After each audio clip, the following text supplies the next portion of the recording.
Hi friends, YouTube ಚಾನಲ್ಗೆ ಸ್ವಾಗತ. ಆಸೆ ಧಾರಾವಾಹಿಯ ನಾಳಿನ ಸಂಚಿಕೆಯಲ್ಲಿ ಏನಾಗ್ತಿದೆ ಅಂತ ನೋಡೋಣ ಬನ್ನಿ. ಮೊದಲಿಗೆ ಶಾಂತಿ ಕಂಪ್ಲೇಂಟ್ ಕೊಟ್ಟಿದ್ರಿಂದ ಮಂಜ ಅರೆಸ್ಟ್ ಆಗ್ತಾನೆ ಅಂತ ಸೂರ್ಯ ಮೀನಾ ಇಬ್ರು ಕೂಡ ಲಾಯರ್ ಹತ್ರ ಬಂದು ಹೇಗಾದ್ರೂ ಮಾಡಿ ಅವನ್ನ ಈ ಕೇಸಿಂದ ಉಳಿಸಿ ಅಂತ ಸೂರ್ಯ ಕೇಳ್ಕೊತಿರ್ತಾನೆ.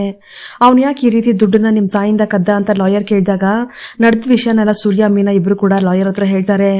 ಇವಾಗ ಅವ್ನು ಎಲ್ಲಿದ್ದಾನೆ ಅಂತ ಲಾಯರ್ ಕೇಳಿದಾಗ ಅದನ್ನ ಕೇಳಿ ಮೀನಾ ಟೆನ್ಷನ್ ಇಂದ ಸೂರ್ಯನ ಮುಖನೇ ನೋಡ್ತಿರ್ತಾಳೆ.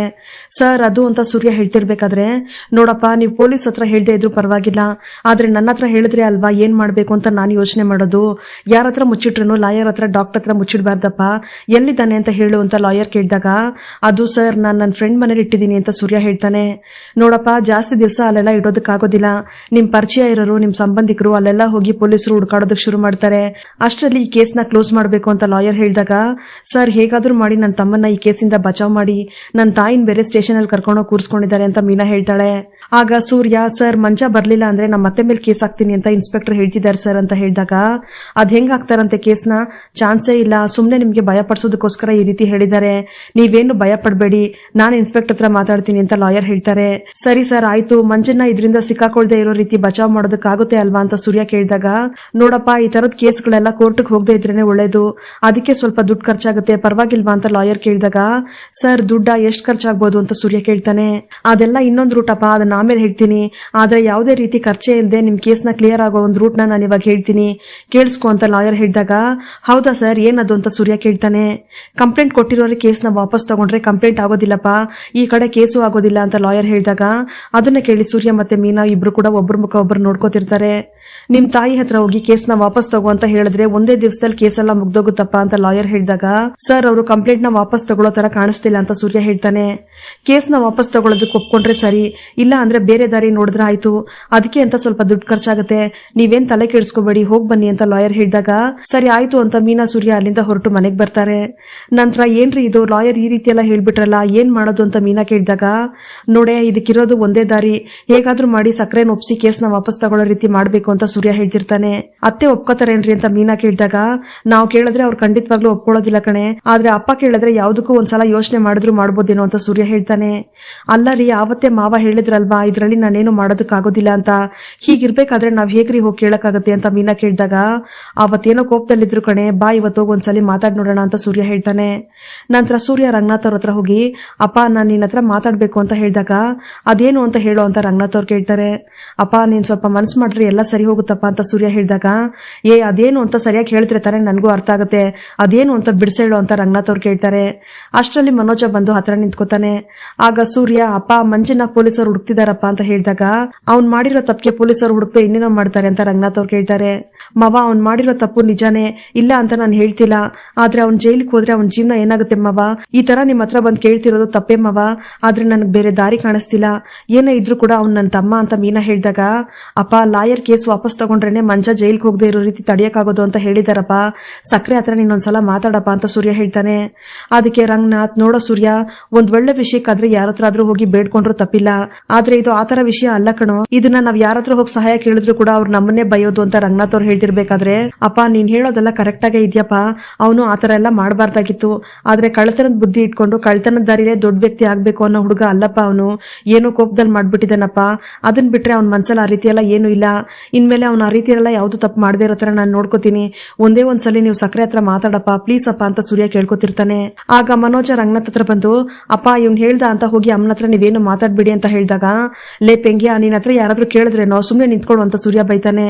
ಆಗ ಮನೋಜ ನೀನ್ ಕೇಳ್ದೆ ಹೋದ್ರು ಕೂಡ ನಾನು ಹೇಳ್ತೀನಿ ಕಡು ಅಂತ ಹೇಳಿ ಅಪ್ಪ ಆ ಹುಡುಗ ಮಾಡಿರೋದು ಸಾಮಾನ್ಯವಾದ ತಪ್ಪಲ್ಲ, ರಾಬ್ರಿ ಮಾಡಿದಾನಪ್ಪ ಅವನು, ಅದಕ್ಕೆ ಅವನು ಜೈಲ್ಗೆ ಹೋಗ್ಲೇಬೇಕು, ಅಮ್ಮನ ಹತ್ರನೇ ದುಡ್ಡು ಕದ್ದಿದ್ದಾನಪ್ಪ ಅವನು, ಅವನನ್ನ ಆಚೆ ಎಲ್ಲಾದ್ರೂ ಬಿಟ್ಟೆ ಅಂತಂದ್ರೆ ಇದೇ ತರ ಕಳ್ತನ ಮಾಡಿ ಮನೆಗ್ ನುಗ್ಗಿ ಚೈನ್ ಎಲ್ಲ ಕಿತ್ಕೊಂಡು ಹೋಗ್ಬಿಡ್ತಾನೆ, ಇಂಥವ್ರನ್ನೆಲ್ಲ 6 ತಿಂಗಳು ಅಲ್ಲ 1 ವರ್ಷ ಆದ್ರೂ ಜೈಲಲ್ಲಿ ಇಟ್ರೇನೆ ಅವ್ರಿಗೆ ಬುದ್ಧಿ ಬರೋದು, ಇಲ್ಲ ಅಂದ್ರೆ ಅಂತವ್ರಿಗೆ ಬುದ್ಧಿ ಬರೋವರೆಗೂ ಜೈಲಲ್ಲೇ ಬಿದ್ದಿರ್ಬೇಕಪ್ಪ ಅಂತ ಮನೋಜ ಹೇಳಿದಾಗ ಸೂರ್ಯ ಕೋಪದಲ್ಲಿ ಮನೋಜನ್ ಕುತ್ತಿಗೆ ಪಟ್ಕೆ ಹಿಡ್ಕೊಂಡು ಲೇ ಪೆಂಕ್ಯ ನಾನ್ ಮಾತಾಡ್ತಾ ಇರೋದು ನಮ್ಮ ಅಪ್ಪನ ಹತ್ರ, ನೀನ್ ಯಾಕೋ ಮಧ್ಯಕ್ಕೆ ಬರ್ತೀಯಾ ಅಂತ ಸೂರ್ಯ ಕೇಳ್ತಾನೆ. ಲೇ ಸೂರ್ಯ ಬಿಡು ಅವನನ್ನ ಅಂತ ರಂಗನಾಥ್ ಅವ್ರು ಹೇಳಿದಾಗ ಸೂರ್ಯ ಮನೋಜನ್ ಕಾಲರ್ ಬಿಟ್ಟು ಜೈಲಲ್ಲಿ ಇರ್ಲಿ ಅಂತ ಅಷ್ಟೊಂದು ಈಸಿಯಾಗಿ ಹೇಳ್ತಿದ್ಯಲ್ಲ, ಯಾಕೆ ಹೇಳು ನಿನ್ಗೆ ಒಬ್ಬರನ್ನ ಜೈಲ್ಗೆ ಹಾಕ್ಸೋದು ಅಂದ್ರೆ ತುಂಬಾ ಇಷ್ಟ ಅಲ್ವಾ ಅಂತ ಸೂರ್ಯ ಹೇಳಿದಾಗ ರಂಗನಾಥ್ ಅವರು ಮನೋಜನ್ ಮುಖಾನೇ ನೋಡ್ತಿರ್ತಾರೆ. ಅಲ್ಲಿ ಮನೋಜ ಸಿಕ್ಕೊಂಡಿರುವಾಗ ಒಂದು ಹುಡುಗನ್ ತಳ್ಳಿ ಕೊಲೆ ಮಾಡಿ ಅದು ಸೂರ್ಯನ ಮೇಲೆ ಬರೋ ರೀತಿ ಮಾಡಿರ್ತಾನೆ, ಅದರಿಂದಾನೇ ಸೂರ್ಯ ಜೈಲ್ಗೂ ಹೋಗಿ ಬಂದಿರ್ತಾನೆ, ಆದ್ರೆ ಅದನ್ನ ಮನೋಜನೇ ಮಾಡಿರೋದು ಅಂತ ಸೂರ್ಯ ಯಾರಿಗೂ ಹೇಳಿರೋದೇ ಇಲ್ಲ, ಅದ್ರ ಬಗ್ಗೆನೇ ಸೂರ್ಯ ಯೋಚನೆ ಮಾಡ್ಕೊಂಡು ನಿಂತಿರ್ತಾನೆ. ಆಗ ಮೀನಾ ಹೋಗಿ ರೀ ಏನಾಯ್ತ್ರಿ ಅಂತ ಕೇಳಿದಾಗ ಸೂರ್ಯ ಮನೋಜನ ಹತ್ರ ಬಂದು, ಲೇ ನೋಡೋ, ಇದು ನಿನ್ಗೆ ಸಂಬಂಧ ಇಲ್ದಿರೋ ವಿಷಯ, ನೀನು ಸೈಡೆಲ್ಲ ಇದ್ಬಿಡು ಸುಮ್ನೆ ಅಂತ ಸೂರ್ಯ ಮನೋಜನ್ಗೆ ವಾರ್ನಿಂಗ್ ಮಾಡ್ತಾನೆ. ಯಾಕೋ ಸೂರ್ಯ ಇಷ್ಟೊಂದು ಕೋಪ ಮಾಡ್ಕೋತಿದ್ಯಾ ಅಂತ ರಂಗನಾಥ್ ಅವ್ರು ಕೇಳಿದಾಗ, ಇಲ್ಲಪ್ಪ, ಆ ವಿಷಯನ ನಾನು ಮರಿಬೇಕು ಅಂತ ಎಷ್ಟೇ ಅನ್ಕೊಂಡ್ರು ಕೂಡ ಇವ್ನ ಅದನ್ನ ನನಗೆ ಮರೆಯೋದಕ್ಕೆ ಬಿಡ್ತಿಲ್ಲ ಅಂತ ಸೂರ್ಯ ಹೇಳ್ತಿರುವಾಗ ಅದನ್ನ ಕೇಳಿಸ್ಕೊಂಡು ಮನೋಜ ಅಲ್ಲಿಂದ ಏನು ಮಾತಾಡದೆ ಹಂಗೆ ಹೊರಟೋಗ್ಬಿಡ್ತಾನೆ. ನಂತರ ಸೂರ್ಯ, ಅಪ್ಪ ಇವ್ನನ್ ಬಿಟ್ಟಾಕಪ್ಪ, ಇವ್ನದು ಯಾವಾಗ್ಲೂ ಇದ್ದಿದ್ದೆ, ನೀನ್ ಸ್ವಲ್ಪ ಮಂಜನಿಗೆ ಸಹಾಯ ಮಾಡಪ್ಪ, ನಮ್ ಸಕ್ಕರೆ ಅವನ ಮೇಲೆ ಆರೋಪ ಮಾಡಿದಕ್ಕೆ ಅಲ್ವೇನಪ್ಪ ಅವನ ಆ ರೀತಿ ಮಾಡಿದ್ದು, ತಪ್ಪೇ ಇಲ್ದೆ ಒಬ್ಬರ ಮೇಲೆ ಆರೋಪ ಮಾಡಿದ್ರೆ ಆ ವ್ಯಕ್ತಿಗೆ ಎಷ್ಟು ನೋವಾಗುತ್ತೆ ಅಂತ ನನಗೆ ಚೆನ್ನಾಗಿ ಗೊತ್ತಿದ್ಯಪ್ಪ ಅಂತ ಸೂರ್ಯ ಮತ್ತೆ ಯೋಚನೆ ಮಾಡ್ಕೊಂಡು ನಿಂತಿರ್ತಾನೆ. ನಂತರ ಸೂರ್ಯ, ಅಪ್ಪ ಹೇಗಾದ್ರೂ ಮಾಡಿ ಮಂಜನ್ ಓದ್ ಮುಗಿಬೇಕಪ್ಪ, ಒಳ್ಳೆ ಕೆಲ್ಸಕ್ಕೆ ಹೋಗಿ ಸಂಪಾದನೆ ಮಾಡಿ ಅವ್ರ ಕುಟುಂಬನ ನೋಡ್ಕೊಳ್ಳೋ ರೀತಿ ಅವ್ನ ಆಗ್ಬೇಕು. ನೀನ್ ಯಾವಾಗ್ಲೂ ಹೇಳ್ತಿರ್ತೀಯಲ್ಲಪ್ಪ, ಒಂದ್ ಕುಟುಂಬ ಮುಂದುವರಿಬೇಕು ಅಂದ್ರೆ ಅವ್ರಿಗೆ ದುಡ್ಡು ಕೊಟ್ರೆ ಸಾಕು, ಆದ್ರೆ ಒಂದ್ ತಲೆಮಾರು ಬೆಳಿಬೇಕು ಅಂದ್ರೆ ಮುಂದಿನ ತಲೆಮಾರಿಗಾಗುವಂತ ವಿದ್ಯೆ ಕೊಡ್ಬೇಕು ಅಂತ. ಈಗ ಮಂಜ ಜೈಲಿಗೆ ಹೊರಟೋದ್ರೆ ಅವ್ನು ಇಷ್ಟು ವರ್ಷ ಕಷ್ಟಪಟ್ಟಿದ್ದು ಎಲ್ಲ ಹಾಳಾಗೋಗುತ್ತಪ್ಪ, ಚಿಕ್ಕ ವಯಸ್ಸಲ್ಲೇ ಜೈಲಿಗೆ ಹೋಗ್ಬಿಟ್ಟ ಅಂತಂದ್ರೆ ಅವ್ನ ಮುಂದಿನ ಜೀವನ ಏನಪ್ಪ ಆಗ್ಬೇಕು ಅಂತ ಸೂರ್ಯ ಹೇಳ್ತಿರ್ಬೇಕಾದ್ರೆ ರಂಗನಾಥ್ ಅವ್ರು ಏನು ಮಾತಾಡದೆ ಹಾಗೆ ಹೋಗ್ತಿರ್ತಾರೆ. ಆಗ ಮೀನಾ ಬಂದು, ಮವ, ಮಂಜ ಮಾಡಿದ ತಪ್ಪಿಗೆ ನೀವೇನ್ ಶಿಕ್ಷೆ ಬೇಕಾದ್ರೂ ಕೊಡಿ, ಕೇಸ್ ಮಾತ್ರ ವಾಪಸ್ ತಗೊಂಡ್ರೆ ಸಾಕು, ನಾನು ಅವನನ್ನ ಕರ್ಕೊಂಡ್ ಬಂದು ನಿಮ್ ಮುಂದೆ ನಿಲ್ಲಿಸ್ತೀನಿ, ಅವನ್ಗೆ ನೀವೇನ್ ಶಿಕ್ಷೆ ಕೊಟ್ಟರು ಕೂಡ ನಾವ್ ಅದನ್ನ ಒಪ್ಕೋತೀವಿ ಮಾವ, ಆದ್ರೆ ಅವನನ್ನ ಜೈಲಿಗೆ ಹೋಗೋದಕ್ ಮಾತ್ರ ಬಿಡಬೇಡಿ ಮಾವ, ಪ್ಲೀಸ್ ಮಾವ, ನಮ್ಮಪ್ಪ ಹೋದ್ಮೇಲೆ ಆ ಜಾಗದಲ್ಲಿ ನಿಮ್ಮನ್ನ ನಾವಿಟ್ಟು ನೋಡ್ತಾ ಇದೀವಿ, ದಯವಿಟ್ಟು ಮಾವ, ನಿಮ್ಮನ್ ಬಿಟ್ರೆ ನಮ್ಗೆ ಯಾರು ಇಲ್ಲ ಮಾವ ಅಂತ ಮೀನಾ ಅಳ್ತಾ ಕೈ ಮುಕ್ಕೊಂಡು ಕೇಳ್ಕೊತಿರ್ತಾಳೆ. ಆಗ ರಂಗನಾಥ್ ಅವ್ರು ಏನು ಮಾತಾಡದೆ ಅಲ್ಲಿಂದ ಹೊರಟೋಗ್ಬಿಡ್ತಾರೆ. ಈ ಕಡೆ ಶಾಂತಿ ಯೋಚನೆ ಮಾಡ್ಕೊಂಡು ಕೂತಿರ್ತಾಳೆ. ಲೇ ಶಾಂತಿ, ಬಾರೆ ಆಪಲ್ ತಿನ್ಬಾರೆ ಅಂತ ಕಸ್ತೂರಿ ಅವ್ರು ಕರೆದಾಗ ಶಾಂತಿ ಯೋಚನೆ ಮಾಡ್ಕೊಂಡೆ ಕೂತಿರ್ತಾಳೆ. ಲೇ ಶಾಂತಿ, ಏನೇ ಯೋಚನೆ ಮಾಡ್ತಿದ್ಯಾ, ಅಣ್ಣ ಜ್ಞಾಪಕಕ್ಕೆ ಏನಾದ್ರು ಬಂದ್ರೇನೆ ಅಂತ ಕಸ್ತೂರಿ ಅವ್ರು ಕೇಳಿದಾಗ ಅವ್ರನ್ನ ಮರ್ತರೆ ತಾನೇ ನೆನ್ಸ್ಕೊಳ್ಳೋದಕ್ಕೆ ಅಂತ ಶಾಂತಿ ಹೇಳ್ತಾಳೆ. ಹಾಗಾದ್ರೆ ಅಣ್ಣನ್ ಯಾವತ್ತೂ ಮರೆಯೋದಿಲ್ಲ ಅಂತ ಹೇಳ್ತಿದ್ಯಾ, ಅಣ್ಣನ ಮೇಲೆ ಅಷ್ಟೊಂದು ಪ್ರೀತಿ ಇಟ್ಕೊಂಡಿದ್ಯಾನೆ, ಆದ್ರೆ ಅದನ್ನ ಯಾವತ್ತೂ ಆಚೆ ತೋರ್ಸೋದೇ ಇಲ್ವಲ್ಲೇ ನೀನು ಅಂತ ಕಸ್ತೂರಿ ಅವ್ರು ಕೇಳಿದಾಗ, ಅಲ್ಲ ಕಣೆ, ಪ್ರೀತಿ ಇಲ್ದೆ 30 ವರ್ಷ ಜೊತೆಯಾಗಿರೋದಕ್ಕಾಗತ್ತೇನೆ, ಅವ್ರನ್ನ ಹೇಗೆ ಮರೆಯೋದಕ್ಕಾಗತ್ತೆ, ನಾನೇನಾದ್ರೂ ಅವ್ರ ಹತ್ರ ಜಗಳ ಮಾಡಿದ್ರೆ ಸ್ವಲ್ಪ ಹೊತ್ತಲ್ಲೇ ನನ್ನ ಹತ್ರ ಬಂದು ಮಾತಾಡ್ತಿದ್ರು, ಇವಾಗ ಹುಡುಗರ ತರ ಅಲ್ಲ ಅವರು ಅಂತ ಶಾಂತಿ ಹೇಳ್ತಿರ್ಬೇಕಾದ್ರೆ, ಹಾಗಿದ್ರೆ ನೀನ್ ಯಾಕೆ ಜಗಳ ಮಾಡ್ಕೊಂಡು ಇಲ್ಲಿಗೆ ಬಂದೆ ಅಂತ ಕಸ್ತೂರಿ ಅವ್ರು ಕೇಳ್ತಾರೆ. ಆಗ ಶಾಂತಿ, ನಾನೇನೋ ಅವ್ರ ಜೊತೆ ಜಗಳ ಮಾಡ್ಲಿಲ್ಲ, ನನ್ಗೆ ಅವ್ರ ಮೇಲೆ ಕೋಪ ಅಲ್ಲ ಏನು ಇಲ್ಲ ಅಂತ ಶಾಂತಿ ಹೇಳ್ತಿರ್ಬೇಕಾದ್ರೆ ಕಾಲಿಂಗ್ ಬೆಲ್ ರಿಂಗ್ ಆಗುತ್ತೆ. ಆಗ ಕಸ್ತೂರಿ ಅವರು ಯಾರು ಅಂತ ನೋಡೋದಕ್ಕೆ ಹೋದಾಗ ಅಲ್ಲಿ ರಂಗನಾಥ್ ಅವ್ರು ಬಂದಿರ್ತಾರೆ. ಅಣ್ಣ ಬನ್ನಿ ಅಣ್ಣ, ಇವಾಗ ತಾನೇ ನಿಮ್ ಬಗ್ಗೆ ಮಾತಾಡ್ತಿದ್ವಿ ಅಂತ ಕಸ್ತೂರಿ ಅವ್ರು ಹೇಳ್ತಿರ್ಬೇಕಾದ್ರೆ ಶಾಂತಿ ರಂಗನಾಥ್ ಅವ್ರು ನೋಡ್ತಾಳೆ. ಏನಮ್ಮ, ನಿನ್ ಫ್ರೆಂಡ್ ನನ್ನನ್ನೇ ಬೈತಿದ್ಲ ಅಂತ ರಂಗನಾಥ್ ಅವ್ರು ಕೇಳಿದಾಗ, ಅಯ್ಯೋ ಇಲ್ಲ ಅಣ್ಣ, ಸುಮ್ನೆ ನಿಮ್ ಬಗ್ಗೆ ಮಾತಾಡ್ತಾ ಇದ್ವಿ ಅಷ್ಟೇನೆ ಅಂತ ಕಸ್ತೂರಿ ಅವ್ರು ಹೇಳ್ತಾರೆ. ಸರಿ ಅಣ್ಣ ಬನ್ನಿ ಒಳಗಡೆ ಅಂತ ಕಸ್ತೂರಿ ಅವ್ರು ಕರೆದಾಗ ರಂಗನಾಥ್ ಅವ್ರು ಹೋಗಿ ಶಾಂತಿ ಎದುರುಗಡೆ ನಿಂತ್ಕೋತಾರೆ.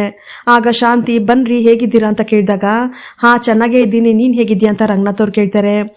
ನಾನು ಚೆನ್ನಾಗಿದ್ದೀನಿ ಅಂತ ಶಾಂತಿ ಹೇಳ್ತಾಳೆ. ನೀವಿಬ್ರು ಮಾತಾಡ್ತಾ ಇರಿ, ನನಗೆ ಸ್ವಲ್ಪ ಆಚೆ ಕೆಲಸ ಇದೆ, ಹೋಗಿ ಬರ್ತೀನಿ ಅಂತ ಹೇಳಿ ಕಸ್ತೂರಿ ಅವರು ಅಲ್ಲಿಂದ ಹೊರಟೋಗ್ತಾರೆ. ನಂತರ ಶಾಂತಿ ಹತ್ರ ರಂಗನಾಥ್ ಅವ್ರು ಬಂದು ಕೇಸ್ನ ವಾಪಸ್ ತಗೊಳ್ಳೋದ್ರ ಬಗ್ಗೆ ಮಾತಾಡ್ತಿರೋವಾಗ ಅದಕ್ಕೆ ಶಾಂತಿ ಒಪ್ಪೋದೇ ಇಲ್ಲ.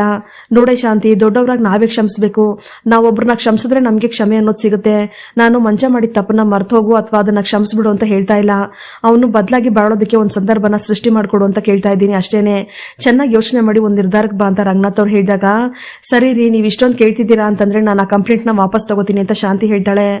ಆಗ ರಂಗನಾಥ್, ನಿಜವಾಗ್ಲೂ ಹೇಳ್ತಿದ್ದೇನೆ ಅಂತ ಕೇಳಿದಾಗ ಆಗ ಶಾಂತಿ, ನಾನು ವಾಪಸ್ ತಗೋತೀನಿ, ಆದ್ರೆ ಆ ಹೂ ಕಟ್ಟೋಳು ನನ್ ಮನೇಲಿ ಇರಬಾರ್ದು ಅಂತ ಶಾಂತಿ ಹೇಳಿದಾಗ ಅದನ್ನ ಕೇಳಿ ರಂಗನಾಥ್ ಅವ್ರಿಗೆ ಶಾಕ್ ಆಗುತ್ತೆ. ಮತ್ತೆ ಶಾಂತಿ, ಅಂತ ಒಂದು ಕುಟುಂಬದಿಂದ ಬಂದಿರೋಳು ನಮ್ಮ ಮನೇಲಿ ಇರಬಾರ್ದು, ಅವಳಿಗೆ ಆ ಯೋಗ್ಯತೆ ಇಲ್ಲ ಅಂತ ಹೇಳಿದಾಗ, ಹಾಗಿದ್ರೆ ಸೂರ್ಯ ಏನೇ ಮಾಡಿದ್ದ, ಅವನೆಲ್ಗೆ ಹೋಗ್ತಾನೆ ಅಂತ ರಂಗನಾಥ್ ಅವ್ರು ಕೇಳ್ತಾರೆ.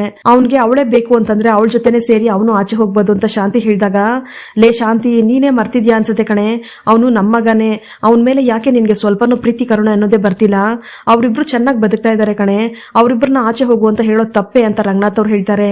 ತಪ್ಪು ಸರಿ ಅಲ್ಲ ನನಗೆ ಗೊತ್ತಿಲ್ಲ, ಅದ್ರ ಬಗ್ಗೆ ನಾನು ಮಾತಾಡ್ತಾನೂ ಇಲ್ಲ, ಅವರಿಬ್ರನ್ನ ಆಚೆ ಕಳ್ಸಿದ್ರೇನೆ ನಾನು ಆ ಕೇಸ್ ವಾಪಸ್ ತಗೊಳ್ಳೋದು ಅಂತ ಶಾಂತಿ ಹೇಳಿದಾಗ, ಅವ್ರೆಲ್ಲೇ ಹೋಗ್ತಾರೆ ಅಂತ ರಂಗನಾಥ್ ಅವ್ರು ಕೇಳ್ತಾರೆ.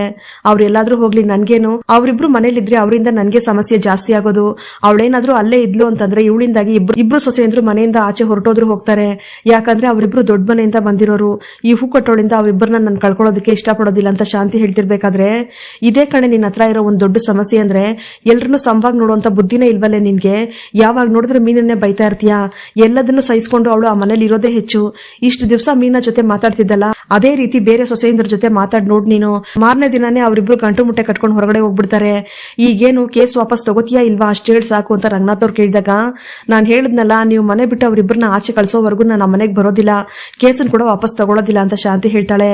ಈ ಹಠ ಅನ್ನೋದು ಒಂದ್ ರೀತಿ ರೋಗ ಇದ್ದಂಗ್ ಕಣೆ, ಅದಕ್ಕೆ ಔಷಧಿನೇ ಇಲ್ಲ, ಸರಿ ಆಯ್ತು ಹುಷಾರು, ಆರೋಗ್ಯ ಹಾಳಾಗೋಗುತ್ತೆ ಅಂತ ಹೇಳಿ ರಂಗನಾಥ್ ಅವ್ರು ಅಲ್ಲಿಂದ ಹೋಗ್ತಿರ್ಬೇಕಾದ್ರೆ ಎದುರುಗಡೆನೆ ರೋಹಿಣಿ ಮತ್ತೆ ಮನೋಜ ಸಿಗ್ತಾರೆ.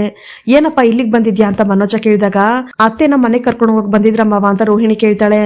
ಆಗ ಶಾಂತಿ, ಅಯ್ಯೋ ರೋಹಿಣಿ, ಅವ್ರು ಅದಕ್ಕೋಸ್ಕರ ಬಂದಿಲ್ಲಮ್ಮ, ಕೇಸ್ನ ವಾಪಸ್ ತಗೊಳ್ಳಿ ಅಂತ ರೆಕಮೆಂಡ್ ಮಾಡೋದಕ್ಕೆ ಬಂದಿದ್ದಾರೆ ಅಂತ ಶಾಂತಿ ಹೇಳ್ತಾಳೆ. ಅಪ್ಪ ಏನಪ್ಪ ನೀನು ಅಮ್ಮನ್ ಸಮಾಧಾನ ಮಾಡಿ ಮನೆ ಕರ್ಕೊಂಡ್ ಬರ್ತೀಯಾ ಅಂತಂದ್ರೆ ಈ ಮೀನನ್ ತಮ್ಮನ್ ಕಾಪಾಡೋದಕ್ ಬಂದಿದ್ಯಾ ಅಂತ ಮನೋಜ್ ಕೇಳಿದಾಗ ಮನೋಜ್ನ ಸೈಡ್ ತಳ್ಳಿ ರಂಗನಾಥ್ ಅವರು ಅಲ್ಲಿಂದ ಹೊರಟೋಗ್ತಾರೆ. ಆಗ ಮನೋಜ ಅಮ್ಮ ಏನಮ್ಮ ಇದು ಅಪ್ಪ ಈ ರೀತಿ ಎಲ್ಲ ಮಾತಾಡ್ ಹೋಗ್ತಿದ್ದಾರೆ ಅಂತ ಕೇಳಿದಾಗ ನೋಡೋ ಹೆಂಗೆಲ್ಲ ಮಾತಾಡ್ತಿದ್ದಾರೆ ಅಂತ ಶಾಂತಿ ಹೇಳ್ತಾಳೆ. ಹೌದು ಕಂಪ್ಲೇಂಟ್ ವಾಪಸ್ ತಗೋ ಅಂತ ಹೇಳಿದ್ರಲ್ಲ ನೀನೇನಮ್ಮ ಹೇಳ್ದೆ ಅಂತ ಮನೋಜ ಕೇಳಿದಾಗ ಆಗಲ್ಲ ಅಂತ ಹೇಳ್ದೆ ಕಣೋ. ಅಲ್ಲ ನಾನ್ ಯಾಕೋ ಕಂಪ್ಲೇಂಟ್ ವಾಪಸ್ ತಗೋಬೇಕು ಅಂತ ಶಾಂತಿ ಕೇಳಿದಾಗ ಕರೆಕ್ಟ್ ಆಗಿ ಹೇಳಿದ್ಯಮ್ಮ, ನಾವ್ಯಾಕೆ ಕೇಸ್ ವಾಪಸ್ ತಗೋಬೇಕು, ಆ ತರ ವಾಪಸ್ ತಗೊಳ್ಳೇ ಬೇಡಮ್ಮ ನೀನು, ಯಾರಾದ್ರೂ ಏನಾದ್ರೂ ಮಾಡ್ಕೊಳ್ಳಿ, ಅವನನ್ನ ಹೀಗೆ ಬಿಟ್ರೆ ನಾಳೆ ದಿವಸ ನಮ್ಮನೆ ಒಳಗಡೆನೆ ಬಂದು ನಿನ್ಗೆ ಚಾಕು ತಗೊಂಡ್ ಚುಚ್ಚಿ ನಿನ್ ಕತ್ತಲಿರೋದೆಲ್ಲ ಕಿತ್ಕೊಂಡ್ ಹೋಗ್ಬಿಟ್ರೆ ಅಂತ ಮನೋಜ ಹೇಳಿದಾಗ ಯಾಕೋ ನನ್ನನ್ನ ಭಯ ಪಡಿಸ್ತಿದ್ಯಾ ಅಂತ ಶಾಂತಿ ಮನೋಜನ್ ಬೈತಾಳೆ. ಅಮ್ಮ ಆ ತರ ಎಲ್ಲ ನಡೆದ್ರೆ ಏನು ಅಂತ ಕೇಳ್ತಾ ಇದ್ದೀನಿ ಅಷ್ಟೇ ಅಂತ ಮನೋಜ ಹೇಳಿದಾಗ ಮನೋಜ್ ನೀವು ಸ್ವಲ್ಪ ಸುಮ್ನೆ ಇರಿ, ಕೇಸ್ ವಾಪಸ್ ತಗೊಳ್ಳೋದು ತಗೊಳ್ದೇ ಇರೋದು ಅದು ಅವ್ರ ಡೆಸಿಷನ್, ನಾವಿವಾಗ ಅದ್ರ ಬಗ್ಗೆ ಮಾತಾಡೋದಕ್ ಬಂದ್ವಾ ಅಂತ ಹೇಳಿ ಅತ್ತೆ ಬನ್ನಿ ಅತ್ತೆ ಮನೆಗೆ ಹೋಗೋಣ ಅಂತ ರೋಹಿಣಿ ಕರೀತಾಳೆ. ಇಲ್ಲಮ್ಮ ನಾನ್ ಬರೋದಿಲ್ಲ ಅಂತ ಶಾಂತಿ ಹೇಳಿದಾಗ ಯಾಕಮ್ಮ ಈ ರೀತಿ ಹೇಳ್ತಾ ಇದ್ಯಾ ಅಂತ ಮನೋಜ ಕೇಳ್ತಾನೆ. ಆಗ ರೋಹಿಣಿ ಅತ್ತೆ ನೀವೇನು ಕಂಪ್ಲೇಂಟ್ ವಾಪಸ್ ತಗೋಬೇಡಿ, ಆದ್ರೆ ಮನೆಗ್ ಮಾತ್ರ ಬನ್ನಿ ಅತ್ತೆ ಅಂತ ರೋಹಿಣಿ ಕರೆದಾಗ ಆ ಹೂ ಕಟ್ಟೋಳು ಆ ಮನೇಲಿ ಇರೋವರೆಗೂ ನಾನು ಆ ಮನೆಗ್ ಬರೋದಿಲ್ಲ, ಒಂದು ನಾನಿರ್ಬೇಕು ಇಲ್ಲ ಅವಳಿರ್ಬೇಕು ಅಂತ ಶಾಂತಿ ಹೇಳಿದಾಗ ಅಮ್ಮ ನಾನೇ ಆ ಸೂರ್ಯ ಮೀನನ್ ಇಬ್ಬರನ್ನ ಮನೆಯಿಂದ ಆಚೆ ಹಾಕೋಣ ಅಂತ ಅನ್ಕೊಂಡಿದ್ದೆ, ನಿನ್ನ ಇಲ್ಲಿ ಕಳಿಸಿ ಅವ್ರಿಬ್ರು ಅಲ್ಲಿ ತುಂಬಾ ಖುಷಿಯಾಗಿದ್ದಾರಮ್ಮ, ಆ ಸೂರ್ಯ ಕುತ್ಕೆ ಪಟ್ಕೆ ಹಿಡಿದು ನಾನೇ ಆಚೆ ತಾಳೋಣ ಅಂತಿದ್ದೆ ಅಂತ ಮನೋಜ ಹೇಳ್ತಿರುವಾಗ ಹಂಗೇನು ಮಾಡ್ಬೇಡ ಕಣೋ ಅಂತ ಶಾಂತಿ ಹೇಳ್ತಾಳೆ. ಏನಮ್ಮ ಅವನ ಮೇಲೆ ನಿನ್ನ ಪ್ರೀತಿ ಬಂದ್ಬಿಡ್ತಾ ಅಂತ ಮನೋಜ ಕೇಳಿದಾಗ ಲೇ ಪ್ರೀತಿ ಗೀತಿ ಏನು ಇಲ್ಲ ಕಣೋ, ನಿನ್ ಮೇಲೆ ಭಯ ನನ್ಗೆ, ನೀನೇನಾದ್ರೂ ಅವನ್ನ ಮಾಡೋದಕ್ಕೆ ಹೋಗಿ ಅವ್ನು ನಿನ್ನೆ ಹಿಡ್ಕೊಂಡು ನಾಲ್ಕು ತೆಗ್ದುಬಿಡ್ತಾನೆ, ನೀನೇನು ಮಾಡ್ಬೇಡ, ಏನ್ ಮಾಡ್ಬೇಕು ಅಂತ ನನಗೆ ಚೆನ್ನಾಗಿ ಗೊತ್ತಿದೆ, ಅವ್ರಿಬ್ಬರನ್ನ ಆಚೆ ಕಳ್ಸೋದಕ್ಕೆ ಇದೇ ಸರಿಯಾದ ಟೈಮು, ಇದನ್ನ ತೀರ್ಮಾನ ಮಾಡದೆ ನಾನು ಖಂಡಿತವಾಗ್ಲೂ ಇಲ್ಲಿಂದ ಮನೆಗೆ ಬರೋದಿಲ್ಲ ಅಂತ ಶಾಂತಿ ಯೋಚನೆ ಮಾಡ್ತಿರ್ತಾಳೆ. ಈ ಕಡೆ ಸೂರ್ಯ ಯೋಚನೆ ಮಾಡ್ತಾ ಕೂತಿದ್ರೆ ಮೀನಾ ಸೂರ್ಯನ್ ಕಾಫಿ ತಂದು ಕೊಡ್ತಾಳೆ. ಅಷ್ಟರಲ್ಲೇ ಶ್ರುತಿ ರವಿ ಬಂದು ಸಾರಿ ಮೀನಾ ಅವ್ರೆ, ನಿಮ್ಗೆ ನಾನೇನು ಹೆಲ್ಪ್ ಮಾಡೋದಕ್ಕೆ ಆಗ್ಲಿಲ್ಲ, ನಿಮ್ ಪರ ಮಾತಾಡೋದಕ್ಕೆ ಕೂಡ ಆಗ್ಲಿಲ್ಲ, ಬೆಳಗ್ಗೆ ನಿಮ್ ತಮ್ಮನ್ ಪರ ಮಾತಾಡದೆ ಒಂದೇ ಸೈಡ್ ಮಾತ್ರ ಮಾತಾಡ್ದೆ ನಾನು, ಅದಕ್ಕೆ ನಿಮ್ಗೆ ಬೇಜಾರಾಗಿರುತ್ತೆ ಅಲ್ವಾ, ಸಾರಿ ಅಂತ ಶ್ರುತಿ ಕೇಳ್ತಾಳೆ. ಪರವಾಗಿಲ್ಲ ಬಿಡಿ ಶ್ರುತಿ ಅವ್ರೆ, ಅವ್ನ್ ಮಾಡಿದ್ದು ತಪ್ಪೇ ಅಲ್ವಾ ಅಂತ ಮೀನಾ ಹೇಳಿದಾಗ ಇಲ್ಲ ಮೀನಾ ಅವ್ರೆ, ನಾನು ಮತ್ತೆ ರವಿ ಇಬ್ರು ಕೂಡ ಡಿಸ್ಕಸ್ ಮಾಡ್ತಿರ್ಬೇಕಾದ್ರೆ ನನ್ಗೆಲ್ಲ ಅರ್ಥ ಆಯ್ತು, ನಿಮ್ ತಮ್ಮ ಮಾಡಿದ್ದು ತಪ್ಪೇ, ಆದ್ರೆ ಅದನ್ನ ಮಾಡೋದಕ್ಕೆ ಕಾರಣ ಅತ್ತೆನೇ ಅಲ್ವಾ, ಅವರು ಮನೆಗ್ ಬಂದಾಗ ಅತ್ತೆ ಏನ್ ಮಾಡಿದ್ರು ಅಂತ ರವಿ ಹೇಳ್ದ, ಆ ಟೈಮಲ್ಲಿ ನನ್ ಮನೇಲಿ ಇರ್ಲಿಲ್ಲ ಅಲ್ವಾ, ಅದಕ್ಕೆ ನನ್ಗೆ ಆ ವಿಷಯ ಕ್ಲಿಯರ್ ಆಗಿ ನನ್ಗೇನು ಗೊತ್ತಿರ್ಲಿಲ್ಲ, ರವಿ ಹೇಳಿದ್ಮೇಲೆ ನನ್ಗೆಲ್ಲ ಅರ್ಥ ಆಯ್ತು ಅಂತ ಶ್ರುತಿ ಹೇಳ್ತಿರ್ಬೇಕಾದ್ರೆ ಏನ್ ಅರ್ಥ ಆಯ್ತು ಅಂತ ಸೂರ್ಯ ಕೇಳ್ತಾನೆ. ಮೀನಾ ತಮ್ಮ ಅತ್ತೆ ಮೇಲೆ ರಿವೆಂಜ್ ತೀರ್ಸ್ಕೊಳ್ಳೋದಕ್ಕೆ ಈ ರೀತಿ ಮಾಡಿರೋದು ಅಂತ ಗೊತ್ತಾಯ್ತು, ಅಷ್ಟರ ಮಟ್ಟಿಗೆ ಅತ್ತೆ ಅವನನ್ನ ಹರ್ಟ್ ಮಾಡಿದ್ದಾರೆ ಅಂತ ಅರ್ಥ ಆಯ್ತು, ತಪ್ಪು ಮಾಡಿದವ್ರಿಗಿಂತ ತಪ್ಪು ಮಾಡೋ ರೀತಿ ಅವ್ರನ್ನ ಎನ್ಕರೇಜ್ ಮಾಡ್ತಾರಲ್ಲ ಅದೇ ದೊಡ್ಡ ತಪ್ಪು ಅಂತ ಶ್ರುತಿ ಹೇಳ್ತಿರ್ಬೇಕಾದ್ರೆ ಪರವಾಗಿಲ್ಲ ಮುಟ್ಮಿಠಾಯಿ ಚೆನ್ನಾಗಿ ಅರ್ಥ ಮಾಡ್ಕೊಂಡಿದ್ಯಾ ಅಂತ ಸೂರ್ಯ ಹೇಳ್ತಾನೆ. ಆಗ ರವಿ ಅದಕ್ಕೆ ಸಾರಿ ಅದಕ್ಕೆ ಆ ಟೈಮಲ್ಲಿ ನಿಮಗೆ ನಾವು ಸಪೋರ್ಟ್ ಮಾಡೋದಕ್ಕೆ ಆಗ್ಲಿಲ್ಲ ಅಂತ ಹೇಳಿದಾಗ ನನ್ಗೆ ಇವಾಗ ಒಂದು ರಿಯಲೈಸ್ ಆಯ್ತು, ಯಾವುದೇ ಒಂದು ವಿಷಯ ಇದ್ರೂ ಕೂಡ ಲೈಫಲ್ಲಿ ಅರ್ಜೆಂಟ್ ಮಾಡಬಾರ್ದು, ಸ್ವಲ್ಪ ಟೈಮ್ ತಗೊಂಡು ಅದ್ರ ಬಗ್ಗೆ ಯೋಚನೆ ಮಾಡಬೇಕು ಅಂತ ಶ್ರುತಿ ಹೇಳ್ತಾಳೆ. ಆಗ ರವಿ ಲೋ ಸೂರ್ಯ ಸ್ಟೇಷನ್ ಅಲ್ಲಿ ಏನೋ ಹೇಳಿದ್ರು ಅಂತ ಕೇಳಿದಾಗ ಸಕ್ಕರೆ ಕೇಸ್ನ ವಾಪಸ್ ತಗೊಂಡ್ರೆ ಮಂಜಿನ ಮೇಲೆ ಯಾವುದೇ ರೀತಿ ಕೇಸ್ ಬರ್ದೇ ಇರೋ ರೀತಿ ನೋಡ್ಕೋಬಹುದು ಅಂತ ಹೇಳಿದ್ರು ಕಣೋ ಅಂತ ಸೂರ್ಯ ಹೇಳ್ತಾನೆ. ಲೋ ಸೂರ್ಯ ಅಮ್ಮ ಹೇಗೋ ಕೇಸ್ ವಾಪಸ್ ತಗೋತಾರೆ ಅಂತ ರವಿ ಕೇಳಿದಾಗ ಅದನ್ನ ಅಪ್ಪನ ಹತ್ರ ಹೇಳಿದೀನಿ ಕಣೋ, ಅದಕ್ಕೆ ಅಪ್ಪ ಯೋಚನೆ ಮಾಡಿ ಮಾತಾಡ್ತೀನಿ ಅಂತ ಹೇಳಿ ಹೋಗಿದ್ದಾರೆ ಅಂತ ಸೂರ್ಯ ಹೇಳ್ತಾನೆ. ಲೋ ಅಮ್ಮ ಇದನ್ನ ಕೇಳ್ತಾರೇನೋ ಅಂತ ರವಿ ಕೇಳಿದಾಗ ನಾವ್ ಹೇಳಿದ್ರೆ ಕೇಳೋದಿಲ್ಲ ಕಣೋ, ಆದ್ರೆ ಅಪ್ಪನ ಮೇಲೆ ಅವ್ರಿಗೆ ಮರ್ಯಾದೆ ಇದೆ, ಅದರಿಂದ ಅವ್ರು ಕೇಳಿದ್ರು ಕೇಳ್ಬೋದೇನೋ ಅಂತ ಕಳ್ಸಿದೀನಿ, ನೋಡೋಣ ಏನಾಗುತ್ತೆ ಅಂತ ಸೂರ್ಯ ಹೇಳ್ತಿರ್ತಾನೆ. ಅಷ್ಟರಲ್ಲಿ ರಂಗನಾಥ್ ಅವ್ರ ಮನೆಗ್ ಬರ್ತಾರೆ. ರೀ ಮಾವ ಬಂದ್ರು ಅಂತ ಮೀನಾ ಹೋದಾಗ ರಂಗನಾಥ್ ಅವರು ಅಲ್ಲಿ ನಡೆದ ವಿಷಯನೆಲ್ಲ ಸೂರ್ಯ ಮೀನನ್ ಹತ್ರ ಹೇಳ್ತಾರೆ. ನೀವು ಮನೆ ಬಿಟ್ಟು ಹೋಗೋವರೆಗೂ ಅವಳ ಕೇಸ್ನ ವಾಪಸ್ ತಗೊಳ್ಳೋದಿಲ್ಲ ಅಂತ ಹಠ ಹಿಡಿದಿದ್ದಾಳೆ ಅಂತ ರಂಗನಾಥ್ ಅವ್ರು ಹೇಳಿದಾಗ ಅದನ್ನ ಕೇಳಿ ಸೂರ್ಯ ಮೀನಾ ಇಬ್ರಿಗೂ ಶಾಕ್ ಆಗುತ್ತೆ. ಅಲ್ಲಪ್ಪ ಯಾಕಪ್ಪ ಇವರಿಬ್ರು ಮನೆ ಬಿಟ್ಟು ಹೋಗ್ಬೇಕು ಅಂತ ರವಿ ಕೇಳಿದಾಗ ಅಲ್ಲಮ್ಮವ ಯಾಕೆ ಮಾವ ಈ ಅತ್ತೆ ಇಷ್ಟೊಂದು ಹಠ ಮಾಡ್ತಿದ್ದಾರೆ, ಇದ್ಯಾಕೋ ತುಂಬಾ ಅತಿ ಆಯ್ತು ಅಂತ ಶ್ರುತಿ ಹೇಳ್ತಾಳೆ. ಆಗ ರಂಗನಾಥ್ ನೋಡಮ್ಮ ಮೀನಾ ನೀನೇನು ಭಯ ಪಡ್ಬೇಡ, ನಿಮ್ಮಿಬ್ಬರನ್ನ ಆಚೆ ಕಳಿಸ್ಬೇಕು ಅಂತಾನೆ ಅವಳು ಈ ವಿಷಯನ ತುಂಬಾ ಗಂಭೀರವಾಗಿ ತಗೊಂಡಿದ್ದಾಳೆ, ನಾನು ಜೀವಂತವಾಗಿರೋವರೆಗೂ ನೀವಿಬ್ರು ಇದೇ ಮನೇಲೇ ಇರ್ತೀರಾ, ನನ್ ಜೊತೆಲೇ ಇರ್ತೀರಾ, ನೀನೇನು ತಲೆ ಕೆಡ್ಸ್ಕೊಬಿಡಮ್ಮ, ನಿಮ್ಮನ್ನ ಆಚೆ ಕಳ್ಸೋದಕ್ಕೆ ನನ್ಗೆ ಇಷ್ಟ ಇಲ್ಲ, ನೋಡೋಣ ಏನಾಗುತ್ತೆ ಅಂತ. ಅವಳಂತೂ ಕೇಸ್ನ ವಾಪಸ್ ತಗೊಳ್ಳೋದಿಲ್ಲ ಅಂತ ಹೇಳಿ ರಂಗನಾಥ್ ಅವ್ರು ಅಲ್ಲಿಂದ ಎದ್ದೋಗ್ತಿರ್ಬೇಕಾದ್ರೆ ಅಪ್ಪ ಅಂತ ಹೇಳಿ ಸೂರ್ಯ ಹೋಗಿ ರಂಗನಾಥ್ನ ತಬ್ಕೋತಾನೆ. ಯಾಕೋ ಏನಾಯ್ತು ಅಂತ ರಂಗನಾಥ್ ಅವ್ರು ಕೇಳಿದಾಗ ಏನು ಇಲ್ಲ ಅಪ್ಪ ಅಂತ ಸೂರ್ಯ ಕಣ್ಣೋರ್ಸ್ಕೊತಿರ್ತಾನೆ. ಲೋ ಸೂರ್ಯ ಅಮ್ಮ ಯಾಕೋ ನಿನ್ ಬಗ್ಗೆ ಈ ರೀತಿ ನಡ್ಕೋತಾರೆ ಯಾವಾಗ್ಲೂ ಅಂತ ರವಿ ಕೇಳಿದಾಗ ರವಿ ಸ್ವಲ್ಪ ಟೈಮ್ ಕೊಟ್ರೆ ಅವ್ರಿಗೆ ರಿಯಲೈಸ್ ಆಗುತ್ತೆ ಬಿಡು ಅಂತ ಶ್ರುತಿ ಹೇಳ್ತಿರ್ತಾಳೆ. ಆಗಿದ್ದನ್ನೆಲ್ಲ ಕೇಳಿ ಮೀನಾ ಮತ್ತೆ ಸೂರ್ಯ ಇಬ್ರು ಕೂಡ ಯೋಚನೆ ಮಾಡ್ತಾ ಅಲ್ಲೇ ನಿಂತ್ಕೊಬಿಡ್ತಾರೆ. ಇಲ್ಲಿಗೆ ಈ ಸಂಚಿಕೆ ವಿಡಿಯೋ ಮುಕ್ತಾಯವಾಗುತ್ತದೆ. ಈ ವಿಡಿಯೋ ನಿಮ್ಗೆ ಇಷ್ಟ ಆಗಿದ್ರೆ ಪ್ಲೀಸ್ ಲೈಕ್ ಮಾಡಿ, ಸಬ್ಸ್ಕ್ರೈಬ್ ಮಾಡಿ. Thank you.